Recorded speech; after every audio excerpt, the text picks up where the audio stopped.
Hello. Every year I get really excited about the new year. I make goals and schedules and plans, and I always intend to have a really good year. And every year is a little bit better than the last, I think, thanks to my planning and my dreaming and my goal setting. This year, while I was thinking about my plans for the new year, I realized I'd learned a lot from my first year as an artist and YouTuber this year. So that's what this video is going to be about. I'm going to give you tips. They're in no particular order. The first one for new artists is to just do it. Yeah, just do it. You think you're not good enough, but you probably are. And if you're not good enough, you'll get better. So I don't think there's any perfect time for just getting started. And I'm talking about creating art in general, but also having an art business. So just do it, okay? The next tip is really hard. It's to challenge yourself because you aren't going to grow as an artist if you don't challenge yourself. You need to take risks. Sometimes when I'm painting a painting, I think, oh, it's turning out really nicely, but it still lacks that extra something. And I think, how can I push this? How can I be adventurous? And I have to force myself to take the risk to do something extreme. And most of the time, it works and it turns out great. Sometimes not so much, but I'm learning, right? So challenge yourself. That's the second one. The third one is a time management thing. So one of the reasons I decided to have an art business is because I didn't feel like I was justified in creating paintings or creating art every day if it didn't provide something else like money.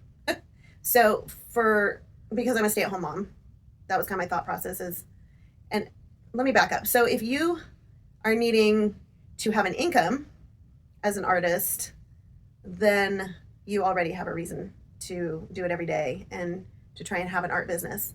For me, I know that's not the case. I don't have to have a reason to create every day, but for me, it helped justify it. For me, it helped make me feel like it was okay for me to do my art every day if the end all goal was not just the passion I have for it and how fulfilling it is, but also the income that I would get from it.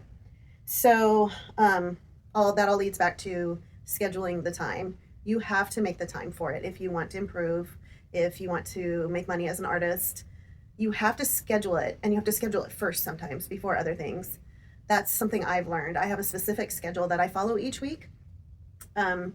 So yeah, I schedule and I plan for about 20 hours a week between my art and my YouTube channel. So number 4, I think doing challenges is a really good way to grow as an artist, to grow your skills and your creativity and sort of your natural talent that you have.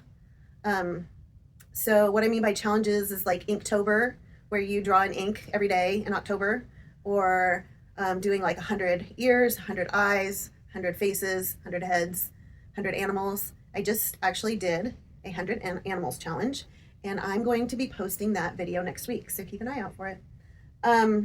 Yeah, do challenges, because the one thing I found, I've done a little bit of the 100 heads challenge. The one thing I found is that you really just start to naturally know some things. For example, if you're doing eyes, you naturally start to learn how eyes are made. And same with heads, and especially with the animals they just did, I learned a lot. And so I think doing challenges is a great way to learn and improve your art skills. Number 5, take a class. I've taken some oil painting classes. I have a subscription to a Patreon for Just Carp, and she does tutorials each month, and I always learn something from her tutorials. They're not tutorials, they're like live Zooms. Those are amazing, and it's only like $10 or $15 a month. Totally worth it. What else for the way of classes? Trying to think. I've done tutorials and stuff, and they're always very helpful.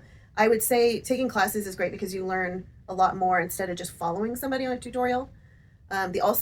I think tutorials are good, but you have to be careful about not just following along and not following your own instincts. So yes, take a class. Number 6, not everybody can do this, and I understand this. But if you can, get a mentor. I mean, if you could get one for free, like somebody you know, great.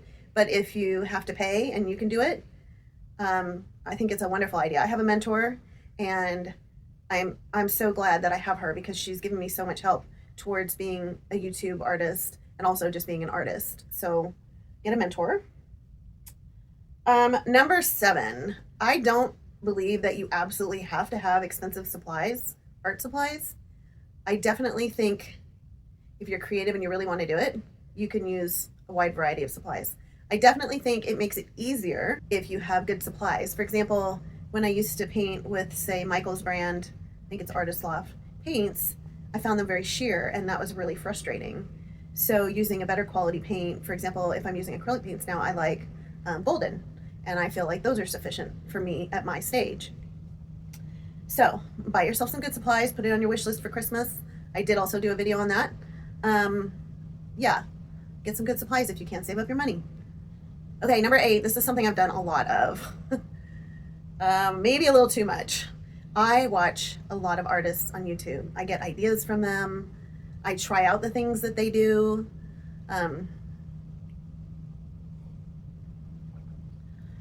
Yeah, you can learn a lot by watching a lot of other artists.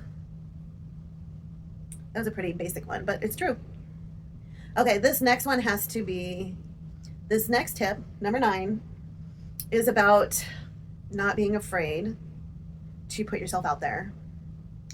And I have a really good example of this. I made these stickers. My town became kind of known for its fascination with the sloth we had in a tree. I made a video about that too. But anyways, I made a sticker and I gave it to a friend, and I asked her if she could post it on her, actually no. Yeah, first I asked her if she could post it on her Instagram and tag me. And she did. And somebody on Facebook, because it went to her Facebook, owned a store, a little country store. And the person commented, "Hey, I'd love to carry some of your stickers in my store. We have an artist of the month type of thing." So I contacted her, and I ended up bringing her 3 different designs. And she carried them for a month, and all 90 stickers that I brought her sold out in a month. 90. And I really was only expecting like 1 or 2 to sell. So it was such a boost of confidence and so validating for me that all those stickers sold. And it made me realize, oh, I can sell my stickers in stores. And also it adds up. Like, I didn't think it was worth it to do stickers before, but now I do. So I've ordered more and made a couple more designs, and I'm going to reach out to some of the stores in my town that sell stickers and other things and see if they're interested. So the point behind that tip is to don't be afraid to ask. Ask people to post it. Ask people to tag it. Put it on Instagram. Put it on Facebook. I've gotten a lot of work actually from my Instagram posts, which post to my Facebook as well. So don't be afraid to ask. Okay, so this is one, I made a video about it, also is, sorry. Oh, say yes to commissions. Oh, cat hair. I don't know that I'll do commissions forever, but as a fresh young, I'm not young, but I'm a new artist. I feel like taking commissions has been really helpful for me. First of all, it's brought in income. Second of all, it's getting my name out there. And third, I learned something from every single commission that I do. And it gives me a good boost of confidence. So it helps with the old imposter syndrome thing. Okay. So this next one, I mean, some people might not agree with me. I'm not sure. For me, I think it was a good choice. I created a website pretty early on because I know that it's a huge hassle to create a website. And actually, my friend did it for me. Her name is Michelle Andreas with Accent 45 Web Design. And she made my website.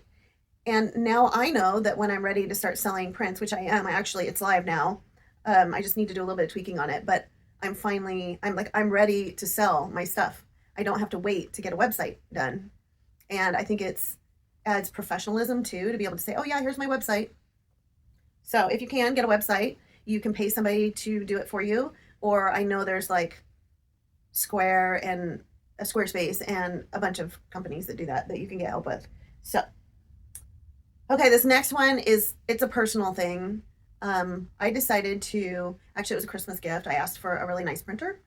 Again, I know that's a budget thing. If it's in your budget, you can. If it's not, it's not. But I think it's going to allow me a lot more flexibility in printing. And in the long run, it'll save me a ton of money for printing. So I'm really excited that I've got a printer and I can make my own prints. Okay. I hope this isn't too many tips. Number 14. Number 14, do your research. I research every morning when I get up and I'm drinking my coffee. I spend an hour or two. You don't need to spend that much time, but I research certain art techniques. I research art business stuff. I research YouTube. I research everything. I watch other people's art videos and I learn and I get ideas from it. So, yeah. Like, think of it as you're in school. Do your research, take notes. Okay, that leads me to keep a notebook. I have a big notebook that's all for my art stuff. And it has sections. It has my YouTube video section. Hi, Luna. It has my goals and planning. It has, every time I get an idea for a YouTube video, I write the name of the video down. Hi, sweetie pie. I just write every single thing in that art notebook. So I think keeping an art notebook is really helpful for remembering everything and for keeping your brain brainstorming. So, okay, I hope this isn't too long. And I hope it's helpful too. This is an idea that I got from Brooke Cormier. I think I'm saying her name right. I know I'm saying her name right.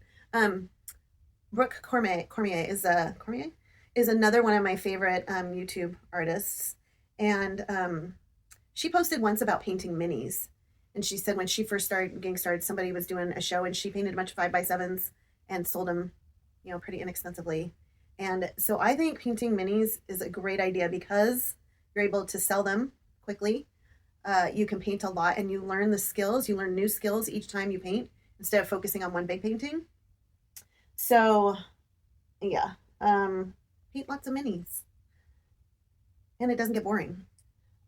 Number 17, set goals. I have goals for everything. I have goals for daily, weekly, monthly, yearly. I mean, not so much for daily. I have my to-do list for daily, but I have goals for every week, month, and year. And I actually have a system that I like to use, and I'm gonna make a video about kind of goal planning and my organization as far as that goes. Set yourself goals and make them reasonable. Don't be unreasonable. Make yourself goals that you can keep and actually schedule the time to work on those goals. So this is something I have had to learn, and it's been a hard one. If it doesn't work, change it or let it go.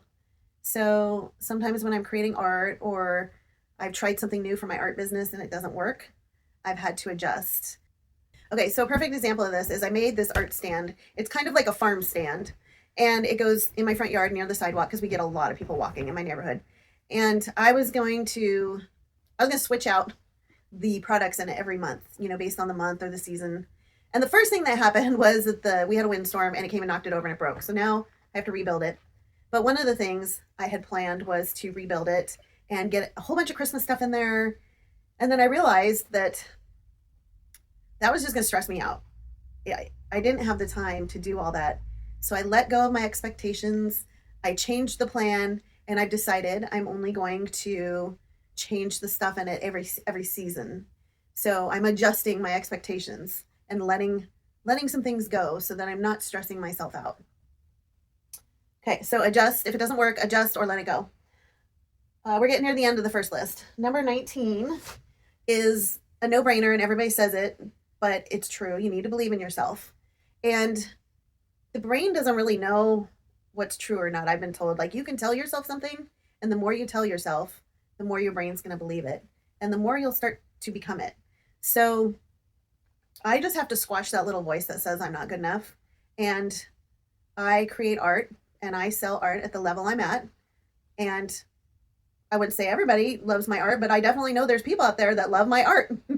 So, I mean, I'm getting asked to make commissions, I'm selling stickers and prints. So, if I can do it, you can do it. You need to believe in yourself. No more negative talk.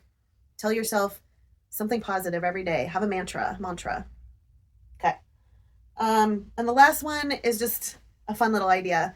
So my business card has a QR code on. Well, first of all, I should get. Hold on. I'm gonna go get my new business cards and show you. Okay.